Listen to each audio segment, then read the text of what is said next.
Hello guys. Welcome to my vlog.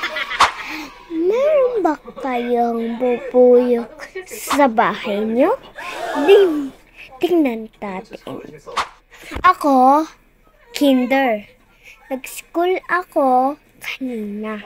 So, pag-uusapan natin, alam niyo ba? Tapos na yun, pumasok diba ako? Tapos na kami pag-uwi. Naka-open yung bintana. Tapos na yung bubuyog, pumunta isa. Tapos pumunta doon sa may ilaw namin sa school. Tapos meron pang isa. Meron pang pumunta sa ilaw. Talaga, dalawa. Tapos sigaw kami ng sigaw. Pero takot kami. Kinuha namin color. Kinuha namin notebook.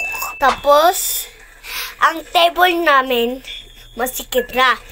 Bubuyog, nangangagat sa amin. Muntik na yung namin. Mukha madaanan ng bubuyog.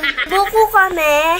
Tapos, pagkatapos nun, tapos huwiga kami. Like, Tapos, pagkatapos namin, gulat natin kulor. Tapos, baba tayo sa table. Tapos, saka kami nag-color doon sa baba. Wala, So, goodbye na. Goodbye!